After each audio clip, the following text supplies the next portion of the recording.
Tong. So, ito talaga yung parang main house nila. So, ganito po talaga yung design. Isang open hallway lang. Para po pag may dumating na bisita, diretso po, entertain. Kasi ang Tausug is another, sa mga ano talaga nila, is mahilig sa mga bisita-bisita.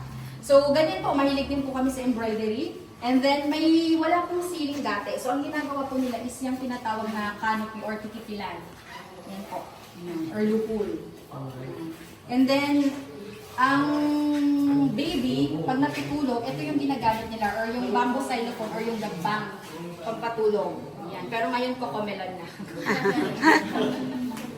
Tapos ito naman, isa sa mga kabuhayan din, especially for females and mga badyaws, is yung mat living. So ito yung isa sa mga finest kasi ang maliit siya. Yan. So pandan mats. Tapos ito naman yung mga musical instrument. So may tinatawag kami paggagbang. Usually nangyayari siya pag mga festa or wedding. So sabay-sabay yung pinapatugtog. Meron po kami suling or flute, and then yung bamboo xylophone at saka viola. So usually ang mga music naman namin or yung song, yung mga folklore stories, binibigyan na nila ng mga parang tono-tono. So yan po, yung actual mga photos. So dito na po yung ano namin, fishing. Mga traditional fish trap at saka crab trap. May napunta dito, sabi nila hanggang ngayon ginagamit daw sa province nila yung ganito. Natatangin ko ang province niya. So mamaya may mga nadadaanan kayong bahay, nasa ilalim ng bahay nila. Kasi hanggang ngayon, especially sa parang municipality, ito yung pangkabuhayan ng mga kababaihan, yung historic living. So sa ilalim ng bahay nila. Ito naman yung tinatawag ng mga lutyarian. So it takes months and years pa yung iba, depende pa sa design kasi hindi lang binuburda. And then, mahal siya binibili, ginagamit siya usually for mga weddings at pinapasa-pasa siya ng mothers to the daughters or to the mothers. Tapos ito yung mga bukuli. So ito na yung kalis. Yan. Ito yung mga kalis. At saka yung budyak, yung gamit kanina ni Panglima Unaid. Yan po. So makikita niyo yung crease, yung kalis, ganyan. At saka yung mga handle, at saka yung cover, yung scabbard. Kung makikita niyo, nakaano din siya. Mga wood carvings. Ito naman yung adjung or benta. So, ito yung gamit nila for livelihood or transportation. So, ito yung clocks or manangkal. Anong year yun? 1932. May malakas na bagyo, nadala siya sa Dalampasigan. So, tapos binigay na dito sa amin. So, for the record, ang sabi nila, ang mga ganitong clubs daw, pwedeng maka-create ng malaking pearl. Like parang golf ball daw. Nasaan na ang pearl? Ay, ito na lang yung binigay. Yan na lang binigay. Wala na lang yung... Inuman na nila. Wala na yung... So dito naman, actually, ang mga Tausug, especially Tuguman, hindi masyadong pinapalabas. So ang ginagawa nila, ang inaaral lang nila is the Quran. And then, at the end, pag natapos na nila yan, may tinatawag na graduation or pagtamat. Sa pagtamat, ang parents ng mga student, nagbibigay sila ng tinatawag na maligay, gaya nito, para sa teacher, as pa-thank you nila, or gratitude. So ganyan po talaga, may mga delicacies, may mga money, and then may another pang binibigay na tinatawag na lupon, or money tree. So, technically, may mga nakasabit na pera dyan. And then nagbibigay sila ng food, ito yung tatawag namin batunjang, or food tray. Yan yung parang, kung nakikita nyo, may black soup sa gitna. Tapos napapaligiran ng mga pagkain ng batibay. So yan, binibigay din yan sa teacher. Ito naman, isa sa mga pastime din ng mga Tausug. Kung ngayon may mga cigar, gano'n-gano'n. Ito dati, may ginagawa sa ng mama or parang nangaata sa iba. Oo, nganga sa iba. So yan. So yung mga brass na yan is ano din yan, influence ng mga Javan, Indonesian traders dati.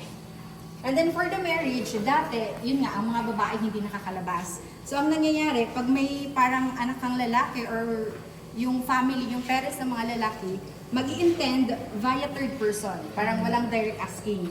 Tapos, sinusunod nila yung mga ganitong process, and then mag-a-ask na sila ng, yun yung tingugtay nga. And then magpahingati, yung intention, and then magpasihil, yung parang sasabihin na nila na ano yung gusto nyo, ganyan. And then, yung formal na asking of hand or pagpangasawa, and then pag nag-accept na, yung pagturol kay ma. And then yung solemnization or yung pagtiyaon. But ngayon kasi, syempre nag-aral na, may mga classmates na, yung iba boyfriend, girlfriend, textmate. So yung 1, 2, 3, medyo very, ano na talaga siya. Nasa 4, 5, 6 na karamihan.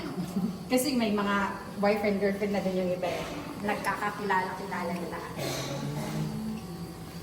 So ito naman yung mga nahukay from Latik-Pati Sulu, mga Chinese ceramics.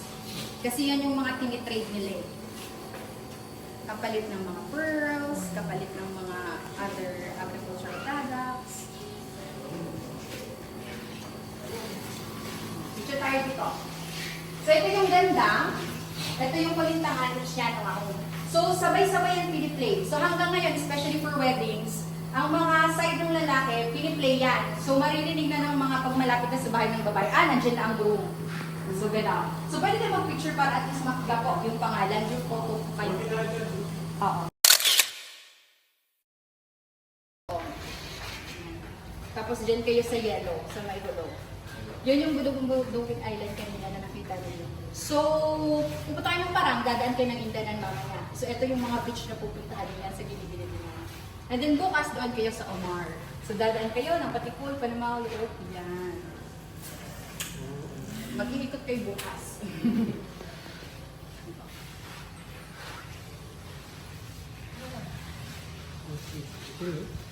So, ito yung 3D map. Yan. Wala lang yung mga island municipality. So, yun po, ang Sulu po is ang mainland niya is yung Holo. And then yung highest peak niya is yung Butpunong Tangi. So, from the wharf, makikita niyo yung parang mataas na mountain. Siya yun po, nasa municipality ng Mindanao.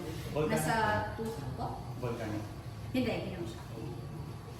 So, ano siya, nasa 2,000 plus na feet.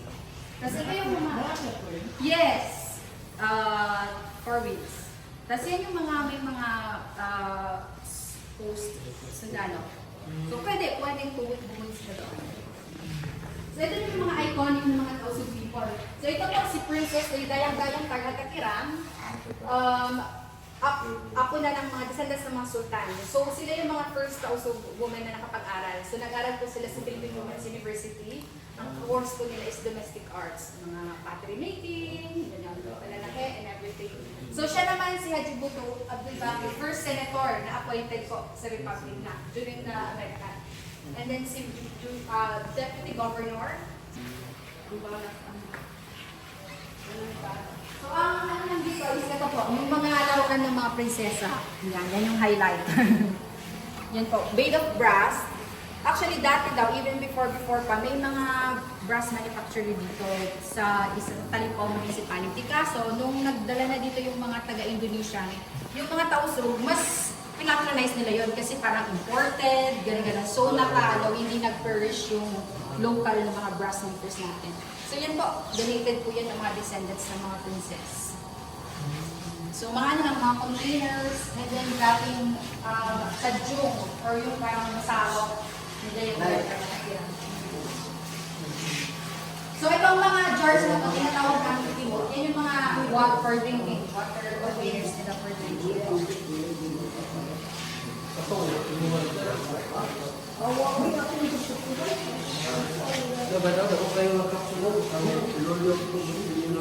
plancha. Tapos ito yung parang mga food trays. So, ito tinatawag namin batonja. So, ginagamit pa rin hanggang ngayon, especially for wedding. Yan yung nilalagyan ng black soup sa loob, tapos yung mga vegetables sa baba. Or tinatawag namin dulang. Yung mga other collection ng mga shells at saka mga Chinese porcelains. Mga donations po yan. So, ito yung traditional talaga na damit. So, kung makikita ninyo, napakasimple. Isang scallop lang yung design niya. Tapos, yung botones or yung tampo ko na ginagamit, mabigat yan, made of brass. So, kung makikita ninyo, tinuhog po siya ng puting tela. Yan. Unlike yung sa baba, tinahilang. So, suot po ito dati ni Governor Sakurtan at saka ni First Lady. Tapos, ito naman is alak, bote ng alak ng mga Spaniards.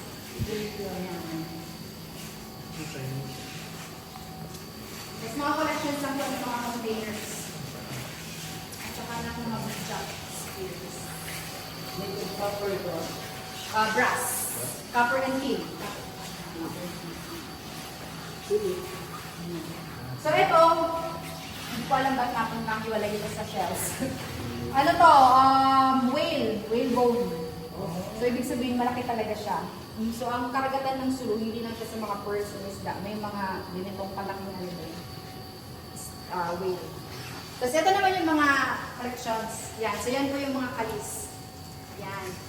Ito, kung ang Cebu may lapu-lapu, kami po ay may Imam Iliji. So siya po ay local tausug, lumaban po nung nagkaroon po ng battle sa Sabah. So ang ibig sabihin malaking tao siya kasi napakalaki ng... Grabe naman. Oo. So ito Original pa yan, no? Yes po. Nabili. And then ang pinakamahal sa collection namin ito. Kasi yung handle niya is made of brass. Yan. So long time ago, may gustong bumili niya ng 500,000 pesos. So ngayon baka nasa million na. Yan. Ito, rifle or musil. Locally tinatawag ng musil during the Japanese time. Opo, Japanese time. So si bride dyan po uupo sa bed na yan at saka yung mga abay niya. So yung mga families, dito yan sa gilid. So papasok si groom at saka yung imam or yung parang mag-solemnize ng wedding. Yan. So nandyan, ganyan po yung gamit nilang dulang pagkawinan. So ang egg is, din yan, influence ng mga Chinese, meaning prosperity. So, ang design, again, tulad ng sa bahay nila, may mga canopy, may mga parang design ng mga flowers, ganyan po talaga traditionally. Sa sunog. Yan. Tapos dito naman, yung bilik of tema, yung parang acceptance na engagement. So, traditionally talaga, representative lang ni bride at saka ni groom yung usap. So, dito po yan. So yung sa baba kanina is Maliway for the graduation, so medyo simpler. Pasok po, yan. So ito naman is for the wedding. So kung makikita ninyo, mas detalyado, mas maarte, mas marami mga curves. Tapos pupunuin po yan ng mga pagkain, delicacies, at saka mga money fly. Yes, money fly. Yan. So yung mga swimmers dati. And then ito po, actual dresser ni Prince.